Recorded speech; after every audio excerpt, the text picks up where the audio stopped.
Discourse Connectives, please. Yeah, actually, Veronika will present it. So. Okay. Yeah. So, good morning, everyone. So, my name is Veronika Solopova. I'm a PhD student in Freie Universität Berlin, and I'm working with Tatjana on Computational Lexicon of Ukrainian Discourse Connection. I'm sorry for the cut. So, let me share my screen for the presentation.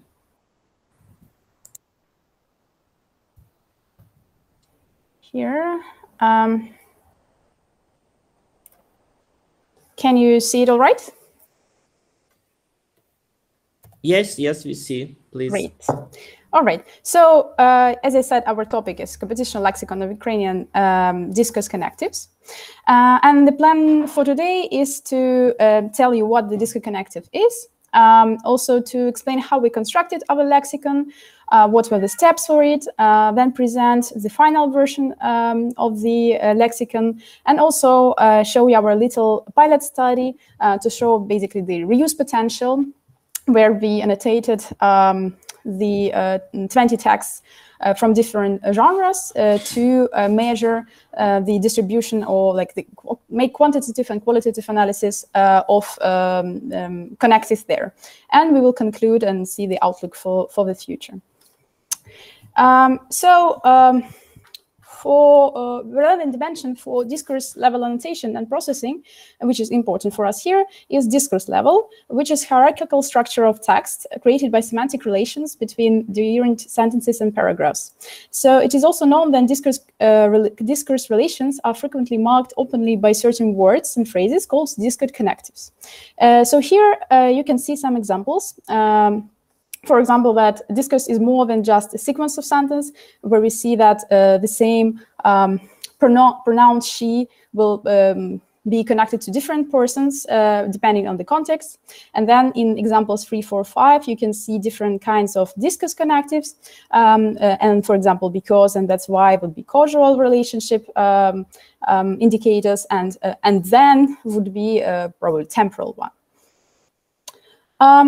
So note that discourse connectives are heterogeneous class of markers, words of many different parts of speech, as well as larger phrases, which are also possible. And discourse connectives can also play different roles in different languages. So despite this relatively concise definition, you can see here that it's a fixed word or phrase.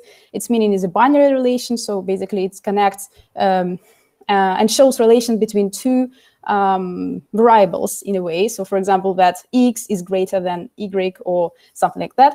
And also those arguments are abstract objects, propositions, facts, statements, and they are typically expressed as clauses. So despite this concise definition, the class of discourse cannot be easily approximated using standard lexicals or morphological syntactical properties as parts of speech. And the reason for this is that discourse connectives are primarily defined by their semantic and pragmatic role. So that's why connectives cannot be captured by post-tags, because we can take as an example and, which can be a link between nominal phrases, but can also connect different kind of phrases. And then in most languages, prepositions, particles, and adverbs are usually connectives, but then we have a lot of different prepositions, articles, and adverbs, which are never used as connectives. So this is kind of difficult. So connectives express local coherence relationship, and thus it is increasingly important to incorporate this kind of information from discourse context. Applications are nowadays for them ranging from automatic coherence analysis, authorship analysis, essay scoring, argumentation mining, detection of discourse connectives. Thus is an important area of current research and a valuable contribution which computational linguistics and linguistics themselves still bring into natural language processing. So to enable discourse parsing, as well as linguistic analysis of discourse structure, human computer-readable discourse connectives lexicon have been constructed for several languages, as, for example, German, English, French, Czech, and Italian. Stede, Scheffler, and Mendes presented the multilingual online database Connectivelex, which provides standardized access to all available interoperable Discourse Connective lexicons in 10 languages. And prior to our work, the only Slavonic Slav language which was presented was Czech, and now we also have the Ukrainian there. Basically, because we didn't have any solid base in the closed languages, we proceeded to our own scheme, and we started from mapping connectives, English connectives to Ukrainian counterparts. Then we filtered and corrected the result. We added syntactic and semantic annotation and applied the lexicon to test corpus and extended the lexicon. So here, more exactly about the steps. We basically took the Discourse Connectives from Pan Discourse 3-bar corpus. Then we also aligned them through Open Subtitles English-Ukrainian dictionary, and we obtained this candidate list of Ukrainian connectives.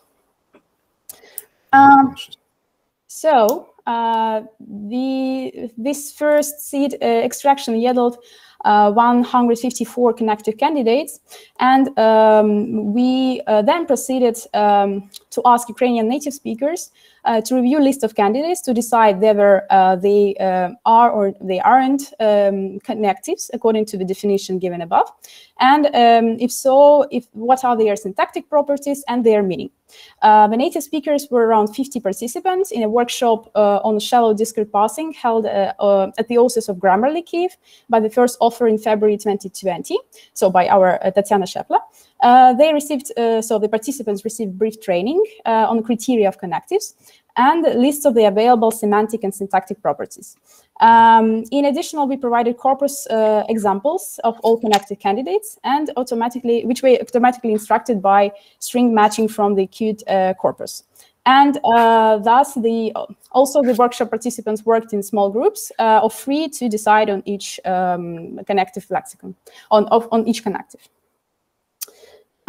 So the work on the second graph consisted on cleaning and the duplicates, removing the so-called russisms, which are Russian words and expressions which are widely used by Ukrainian speakers but are not considered part of standard language. For example, connective odnako or ili. And for each of the connective, we also additionally reviewed the senses as well as syntactic properties. And this step was carried out by 2 trained linguists, myself and our third author.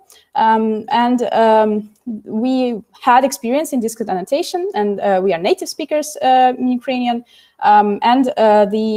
Also another extra stage was to go through English translation for each connective, and also to add binary columns, continuous and discontinuous connective. So if basically you can put some other words between these connective parts, and also if it's single or phrasal connective, and also orthographical variants of connective. And these 3 columns are basically to match the DIMLEX format. So the final version contained 129 connective, we also completed the list with more connective additional candidates from automatically extracted post-tag dictionary for Ukrainian language. So here you can see the initial basic statistics that we have 14 coordination conjunctions, subordinating conjunctions 49, adverbs 41, prepositions 9, and for other categories, basically all the less representative parts of speech, and altogether 18. Also, we have 120 single word connectives and 35 phrasal connective, and the total was of 129, I guess. So, and this is the XML format, how, like, basically which goes into the website of Connectivelex info. There you can at the same time, so look at different languages and at the same time in Ukrainian and see basically information about each connective. So now we come to our case study, connectives in different media. We basically took 10 spoken and 10 written texts from GRAC corpus. 10 speeches were from former presidents of Ukraine, and 10 newspapers are texts from Krymskaya Svetlitsa from 2000 to 2020. And we basically compared explicit markers of discrete relations in speech and writing, which is kind of covered in literature for different languages, but wasn't for Ukraine in quantitative style. So we pre-annotated all connective candidates based on our lexicon. We used 3 native speakers, our second, third, and fourth author, to review these candidates, and we also tagged them with PDTB free connective senses. So our inter-annotator agreement is moderate. It's kappa 0.62, and for the census is even lower, around 0.48. But again, it's a pilot study, so we will. It's inside us to work on our guidelines and also to do more training with basically all of the annotators. So here you can see our results for speeches. So we measured the results to compare distribution of connectives quantitatively and qualitatively in speeches and articles. We found 597 connective instances in speeches, which is 3.8% of all tokens, and 740 connective instances, which is 3.6% of tokens in articles. This means that articles on average have slightly longer text length, and they still have slightly smaller proportion of connectives. And based on previous research, we expected speeches to have fewer discourse relations, but to use relatively more explicit connectives to mark them. In our data, these two tendencies seem to balance out to yield about equal numbers of explicit discourse relations. For both speeches and articles, even after correction of non-connective occurrences like and, we still have and as the most frequent connective, 162 for speeches and 135 for articles. Then also we have a, which is but, yak, ale, and ta. And they are also among the most frequent for both genres, and as you can see here. Then for articles, however, to and she are also comparatively high in frequency, while she in speeches occur only 6 times, with no uses of to found at all. Another curious difference is that in writing, не тільки алеї is more frequent than не лише алеї. This totally opposite situation in spoken language, which was 1 to 7, basically. Articles also seem to use more connectives related to justifications, like бо, щоб, адже, тому що, наприклад, оскільки. It is worth noting that our annotators were able also to add connective annotations, even when a word or phrase was not previously present in our connective lexicon. And this data-driven way, the annotators identified 50 additional connective candidates. So basically, we will add them in the second version of our lexicon and after validation and improvement process. So now we come to the senses. As you can see, connectives indicating expansion, which is basically conjunction or elaboration meaning, are the most frequent for both speeches and articles. We measured them per 1K tokens. So it's 16.2 against 11.3 connectives per 1,000 tokens. And comparative census class is the second most used. And curiously, articles outrun speeches with 10 to 9 per K tokens. Contingency, which is cause and condition meaning, and temporal connectives are almost equal in distribution for both genres and represent third and fourth most frequent senses, respectively. It can also be seen overall that expansion relations are much more frequent in speeches than articles, which derive from previous accounts, such as for Italian and English, who observed high frequency of temporal and causal relationship in spoken language. So to sum up, I want to recapitulate that we created this new computer-readable and human-readable annotated lexicon of Ukrainian connectives. We thus found a basis for shallow discourse passing and other applications for Ukrainian language. We also present you an efficient method for creating discrete connected lexicons based of existing automatic resources. And also we showed you this little pilot study for comparing discrete relations marking in Ukrainian speech versus writing. So thank you for attention, and I'm happy for your questions. Thank you for a nice presentation. Colleagues, do you have any questions, please?